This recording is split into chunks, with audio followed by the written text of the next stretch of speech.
Ladies and gentlemen of the crypto space, we're live at 11:30 a.m. on a Friday, March 12th. Bam, the end of the week. Got a lot of stuff going on today. Dollars making waves.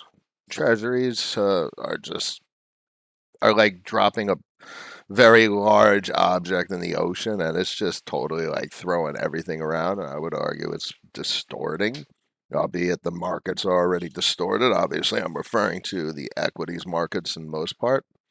The crypto space is notoriously volatile, so you can't say this is abnormal in any regards. And in many regards, the charts look great. I'm going to look at Bitcoin in a second. Let's go through the intros. Bank capital, leverage debt, insure positions. Whoa, that's the way the wealthy operate. They don't spend their money. Why would they spend their money when they could spend other people's money? It's easier that way.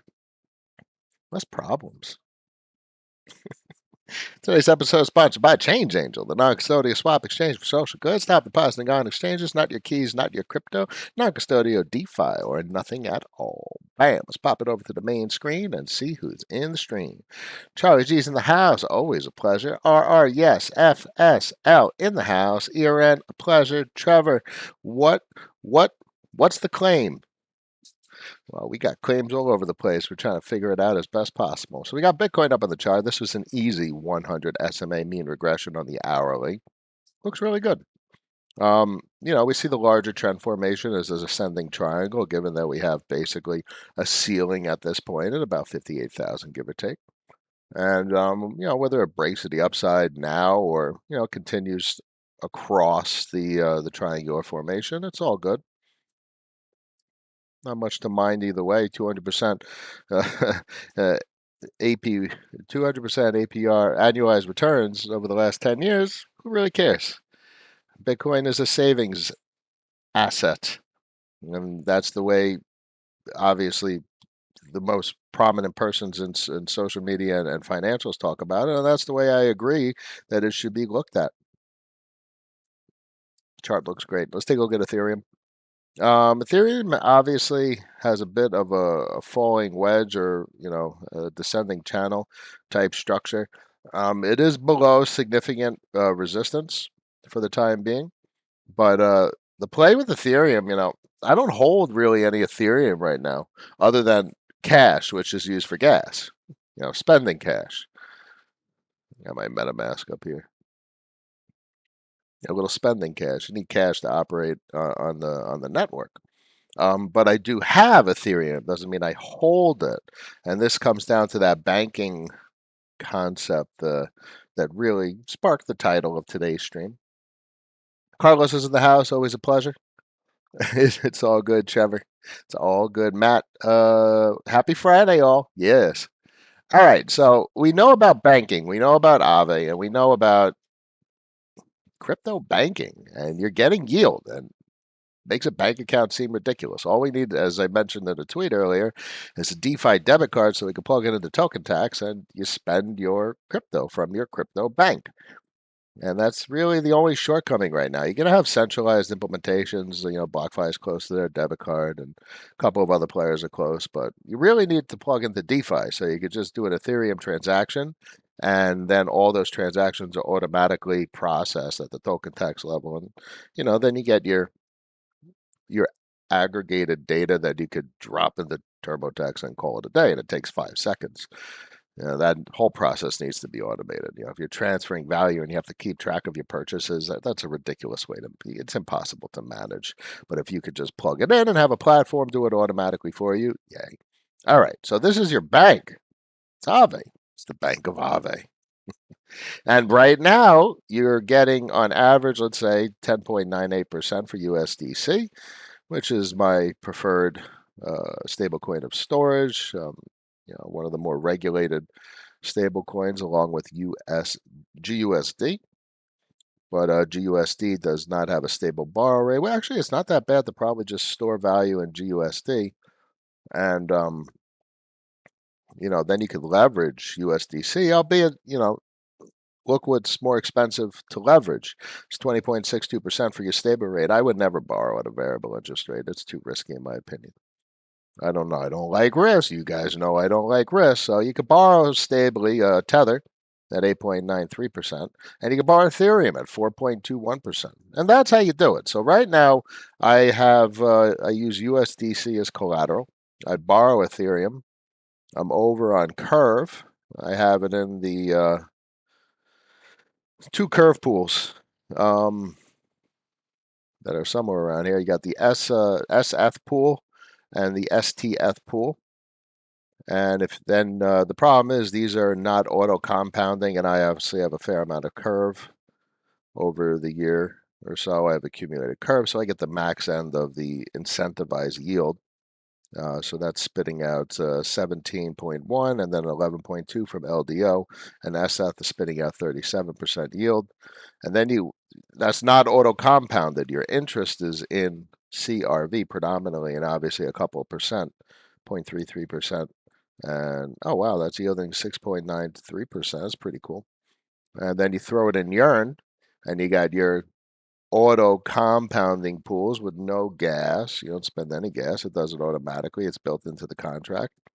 So Curve STF yields 34.53%, and Curve SF yields 26.78%. Yay! So those are some nice yields, auto compounding, auto growing, and they're growing at a rate faster than the interest rate on the debt is accruing. That's the way it works. It's pretty simple. So you're getting your collateral is earning interest at average of 10.98%. Your debt is accumulating at 4.21%. So your interest is greater than your debt. This is paying itself off. It's paying off the loan. And then to top it all off, your debt is earning to 34% and 26%. So you got yield coming on all across the board. Now, clearly, you're not turning $1,000 into $1,000,000 doing this, but this is important if you're risk adverse like myself.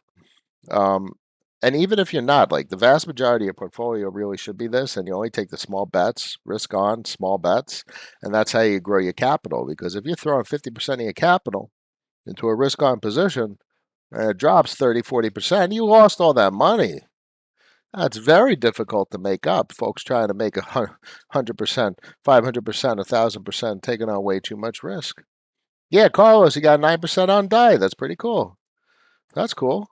I'd rather have DAI or USDC or even True USD as compared to Tether. But it's all good. I mean, they're all stable coins and they're all reliable. Tether, FUD, notwithstanding. Um, you know, it is a $1 asset. Frankly, the big whales throwing around a couple hundred million could easily make a lot of money just arbitraging between the stable coins. You're literally just watching the subtle fluctuations in USD versus USDC versus DAI.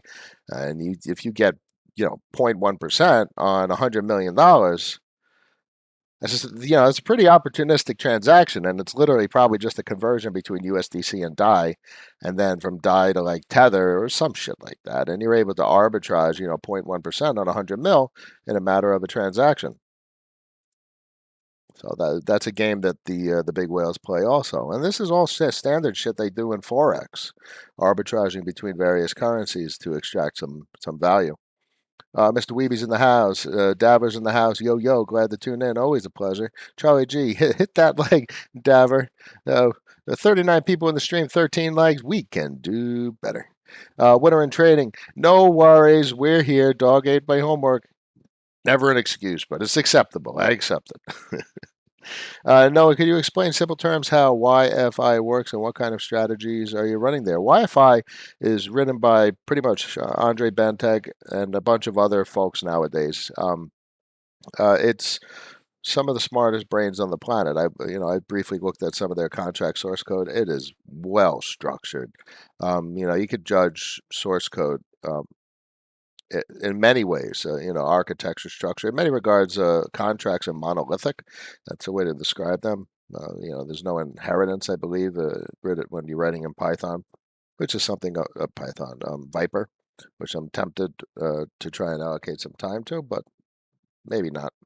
Point being, looking at their source code briefly, these boys are brilliant. This is well structured, well tested code. And to top it all off, this is the third part of today's stream. is insurance. So, worst case scenario, you have an insurance policy.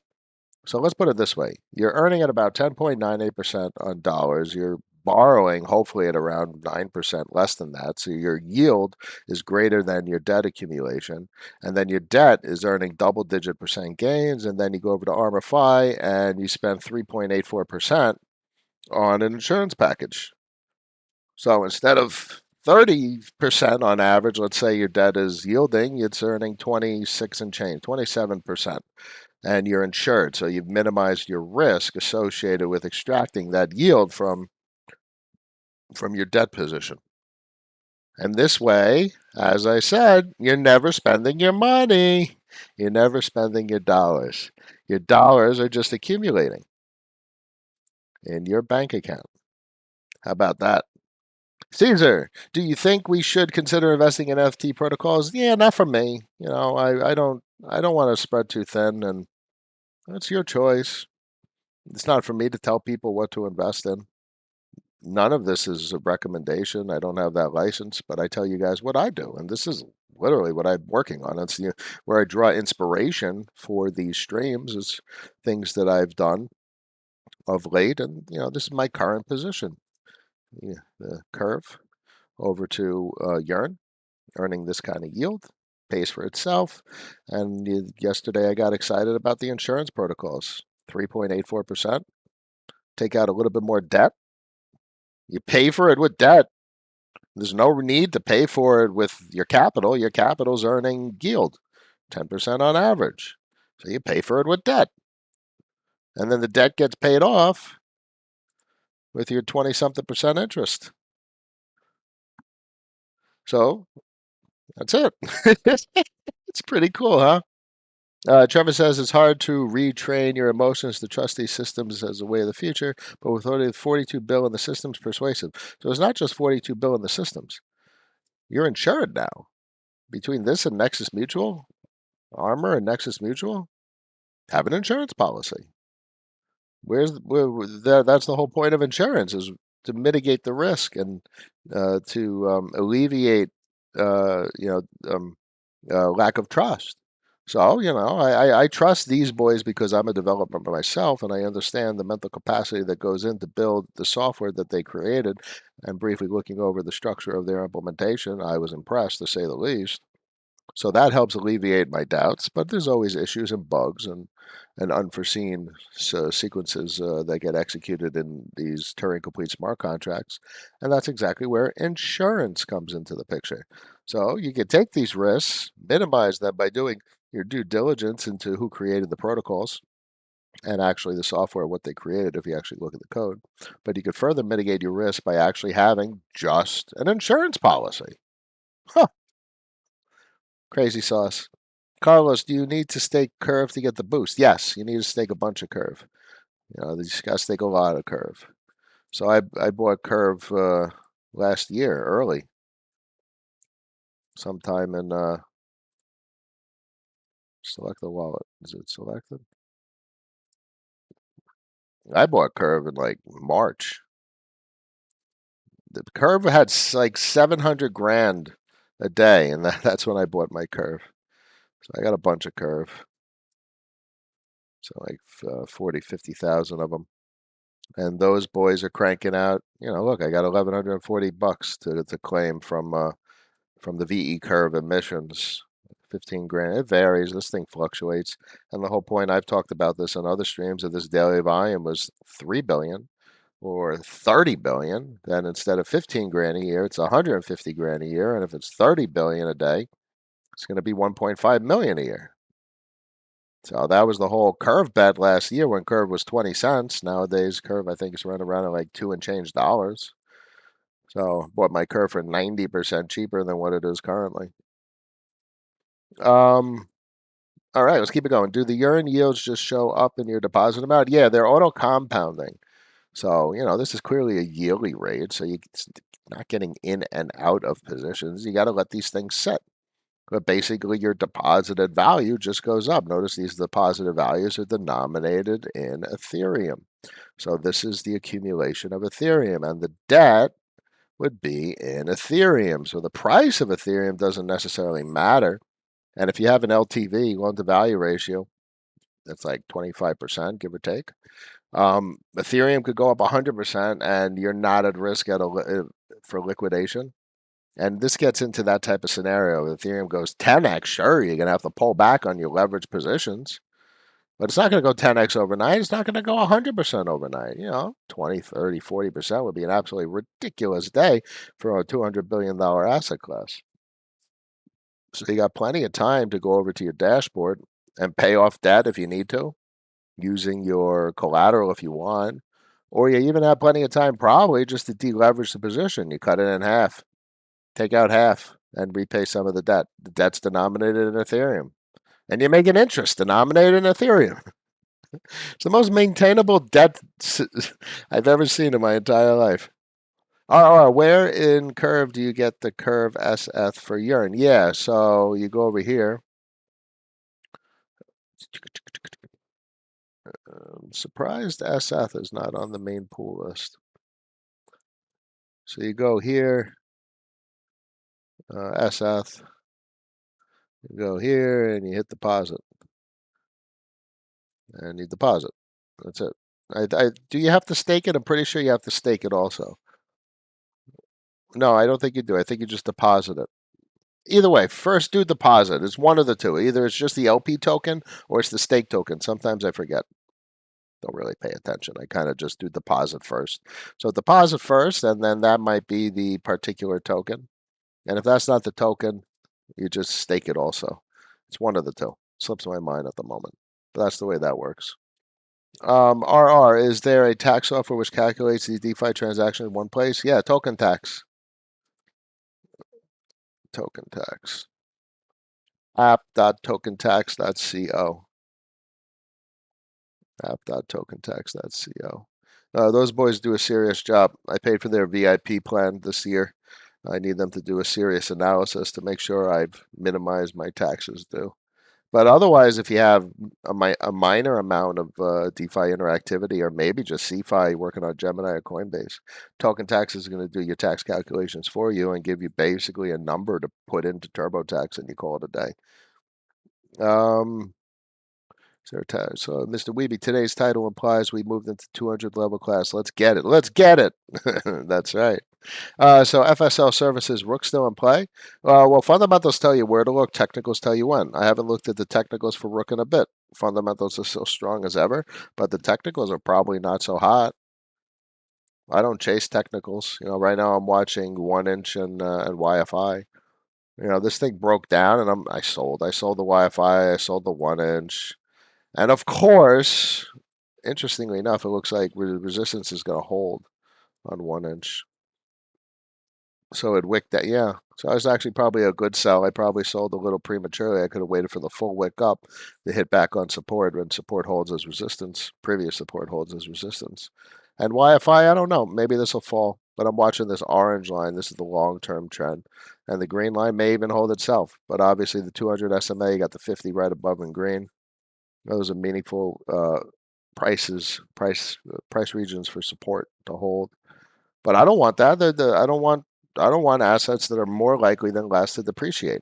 I mean, clearly, if you're in an uptrend, you hold the asset and you let it appreciate, and you sell on the way up, and you increase your bank. But in a situation like this, I mean, it already broke the falling wedge to the upside, and it's been just riding previous resistance flip support, just riding it like a wave. So there's risk on the table. You got the 200 SMA right here, which is kind of what held as resistance right about there. That's that purple line right there. So it's not bullish at the moment. It's bullish if you're willing to hodl, but no, I'm not going to hodl. I'll exit the position and wait for a bullish confirmation. And in the meantime, I'm earning 10% of my capital. I just deposited and it works to take to urine. Yeah, just a deposit, right, Brad? So it's just a deposit on Curve. It's not the staking. So you deposit and you can take it over to urine. And if you want your comfort level, grab some insurance. It's 3.84%. You go over to Aave, you take some more Ethereum, and that's it. 3.84%. The Yearn is earning curve STF 34%, and even the SF 26%. So I'll slice off 3.84%, and you get insurance. That's the name of the game. Matt says, you have good advice on finding ALUSD pool rewards for Alchemix. Don't show on the side. What do you suggest? Unknown. ALUSD is cool. Alchemix. So I had value in here. This is a great example of what I've been talking about with DeFi strategy using Aave. This is an automated way of doing it. For me, 11% is not too bad, but I could get more. And that's exactly what we're doing with the Ethereum play. We're getting more. We're getting 27, 30 something percent. And you could do even more. Depends on how much risk you want to take. You go over to Alpha Homora, but those are like, stablecoin paired pools, and you get like 80%, 100%. You can borrow dollars to do that, but then you're using dollars and you're allocating to part Ethereum, and Ethereum's a volatile asset, so you have ups and downs, and that's that type of decision. But Alchemix is a nice, wonderful implementation, brilliant DeFi automation, and a self-paying loan, much as we've been playing around with Aave. So once you deposit, you'll be able to borrow ALUSD, and then you're able to take your ALUSD and stake it in the pool, and you get your ALCX yield, which is great. This is a wonderful platform. Big props. Not much else to say other than big props for the implementation. It's not trivial to build something like this. Pool reward yield percentage. Yield, it's all about the yield. Thank you, Matt. I appreciate it. $5 Roonies. RR. 10 pounds. Woo, woo. Always a pleasure. Always a pleasure. 11:52. We got a couple minutes. So you could always consider Nexus Mutual. You could buy coverage there, but this armor is actually really cool. The cool thing is you're able to leverage a debt position. You're able to hedge that debt position with insurance. Then you're able to hedge the hedge. You're able to hedge your insurance by buying AR NFTs, and you're able to stake them to participate in the coverage. I mean, you can do the same thing in many regards with Nexus Mutual by participating in the NMX assets. But that's exactly what you're doing. You're hedging a hedge because the insurance protocol is if a contract fails, if your debt position yield play fails.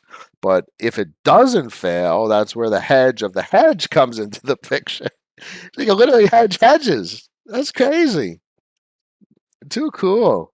So I'm really getting a kick out of this Armor implementation. That's big stuff. And so is Nexus. Don't get me wrong, I just couldn't get any Yearn coverage. They don't have any Yearn coverage at the moment, albeit they're charging 2.6% and ARM is charging 3 and change. Not that I mind the 1.5% interest when you're talking about 34% and 26%, and you're not spending any of your money. Not spending a dollar. You're able to have all this exposure to Ethereum, getting interest in Ethereum, and never touching your dollars. Now, if you want to get more aggressive and take more risk, instead of borrowing Ethereum, you borrow dollars, and that means then you are exposed. That's a long position in Ethereum by doing that. Because if Ethereum rips 50%, you now have only dollar growth to deal with back on Aave, rather than a debt position being denominated in Ethereum. That's the difference there. Pretty cool stuff. Pretty cool stuff. I want 1inch to have some better opportunities. I want that 19.55%. I just couldn't stomach this candle to the downside, and I think it looks like resistance is going to hold. Support failed, and the dip, the wick, and resistance has held thus far. And obviously, Yearn has released their 1-inch vault also with auto compounding. And then you could always do X token market, which is an auto compounding X inch asset. Portfolio? No, invest. Is it going to load? Anyway, so if whether this loads or not, probably because the OBS makes it all slow. Point being, X inch A, X inch B, and all the other assets on X token facilitate auto compounding. So you don't have to spend gas to compound your yield back into the position. That's what's cool. It's really cool. But it's your choice, and there's so many choices. And that's the whole point. I'm not currently in this at the moment. Um, I'm yearning. I don't have any 1 inch. Had 1 inch, but then the chart said, no, no, no, like the Kembe Motombo. 38 people in the stream, 19 likes. We can do better. Thank you all. Brad Stewart, you still doing S stable pairing for LPs for dollar value protection? Uh, I don't hold any unexposed Ethereum at the moment. So that's a great play, but a lot of my investment strategy right about now is the bank is protected. I've accumulated capital, and that capital I'm leveraging to generate more capital, to generate more bank. So if I'm going to get into, if Ethereum starts to get bullish and does I just closed the Ethereum chart. If Ethereum gets bullish and everything starts to break out, I probably wouldn't even do the stable pairing. I'd probably just hold the leveraged spot Ethereum, um, and try and capitalize on upswings and liquidate on the way up to accumulate bank. So I like the Alpha V1 pools and even the Alpha V2 when they come back online with the leverage positions. They're going through a massive evolution of their protocol. Alpha is a big protocol, serious protocol, extremely sophisticated and incredible set of options and choices to be had on their V1 implementation. Alpha V1. So if you I don't hold any spot Ethereum. I hold spot Bitcoin, but I don't use it. I just let it sit. I don't even leverage it at this point. I'm leveraging right now dollars. So I don't know. My value allocation strategies have changed significantly over the past year, and this is currently where I'm at, and I'm going to stick with it for a fair amount of time until and I don't feel the need to take on excessive risk.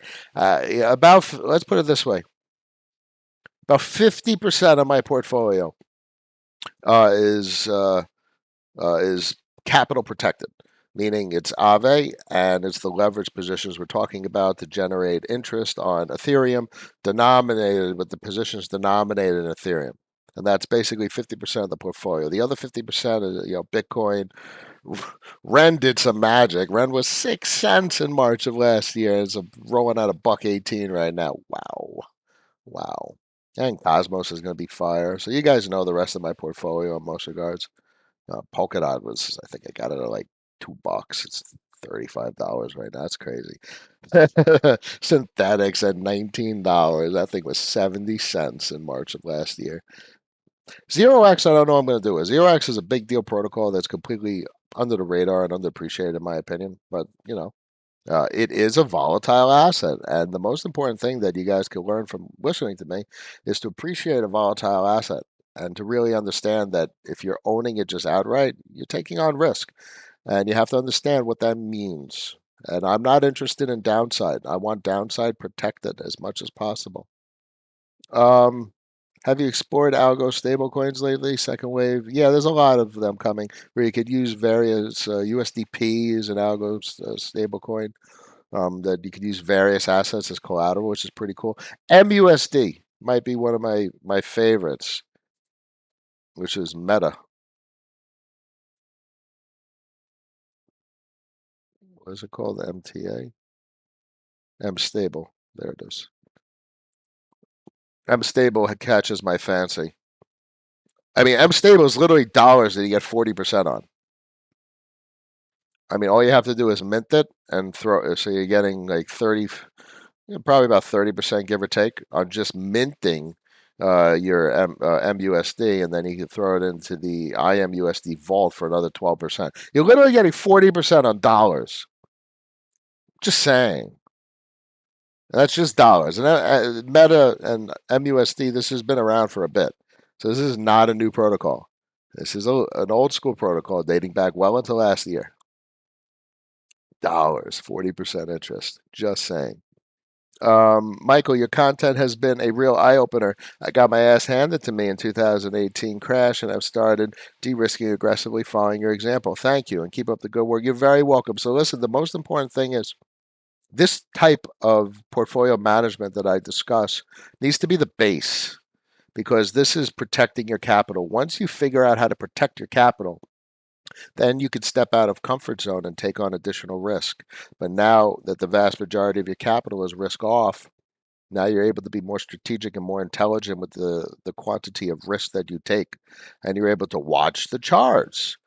Take a risk, but if it starts to break down, there's no point in sitting in an asset if it's going down. If you're taking risk on, you want it to go up. If it's not going up, there's no point in being risk on. Okay, see what I'm saying? So protect the capital. Risk on small percentages. Find your base portfolio structure, protecting your capital, and then take small risk on plays, leveraging your capital to take the risk. In this way, your capital is always accumulating and always accruing value. There's the logic there. Tyler says, Noah re Ave CRX. CRV, Ave CRV to deposit Ethan to curve pool that the yes. So Ave CRV. You're talking about the general strategy that I currently have implemented. So Curve takes Ethereum in the SF pool. So you deposit Ethereum, albeit there's slippage because it's weighted towards Ethereum at the moment. SF. So if you deposit SF, you'll actually get a bonus. Pretty good bonus too. 0.45, 0.4% bonus just for depositing SF. Talk about arbitrage. You turn your Ethereum into SF first using synthetics, and then you can arbitrage an extra 0.4% by putting it into the pool. And then you take your deposit tokens, you go over to Yearn, and it auto compounds it for 26.78%. Charlie G, wowzers. Heirloom, MUSD, good info. Yeah, I like that MUSD. You know, tempted to throw some leverage capital in there. Can't go wrong with 40% yield. And look, Abe's throwing around 9% tether. So 9% tether. You throw it in here, 40% yield. So that's about 30% interest on dollars that you're borrowing. And to top it all off, the 9% tether is paid off by the interest on your capital because the average is 10.98%. This will bump up. You locked it about 8.93%. And then you go over to Armor, and the odds are you could get an insurance policy on your M stable, like 4%. So you're getting 30% interest cumulative on your dollars, take off 3-4%, you get 26% interest on dollars. Insured. It's crazy. It really is. It's really good. Now there's a lot of new protocols. USDP and they're all over the I tweeted this morning that I can't keep up with this shit. I really can't. There's new protocols left and right. But as I tell you guys, I'm not interested really in new protocols. I want stuff that's time tested, mother approved, insurance policy covered, risk protected, minimum risk, up only investing, so to speak. When stuff is going up, you sell when it goes up. Stop holding shit and letting it go up and then letting it come back down. You sell on the way up. If I sold here, win. Yeah, it went up another $4,000. If I sold here, win. Win, win, win, win, win. Up is win, down is lose. So stop watching it go up and letting it come down. You've got to do things a little different. But create the base portfolio, and then you can figure out how to play the risk to accumulate significant gains. So instead of waiting a year, 30%, which is not a lot for most crypto investors, most people aren't willing to wait a year. Way too greedy. And you take a risk on position. You get 100% on some of these assets. I mean, look at this. I don't know, chills. Never heard of it. But Matic, you get 46% in a day. You're investing in the stables for 30% for a year and you get 46% in a day. And this is a full risk on position. That's how you have to see it. Anyway, ladies and gentlemen, 35 people in the stream, 23 likes. We can do better. Friday, 12:05 p.m., March 12th. I wish you all a wonderful weekend. Consider the risk you're taking. Take less risk. Create a base portfolio that just goes up. Be strategic. Protect your portfolio and it will protect you. Respect your portfolio and it will respect you. So I wish you all a wonderful day. Tell everyone to subscribe. I will see you Monday. Peace.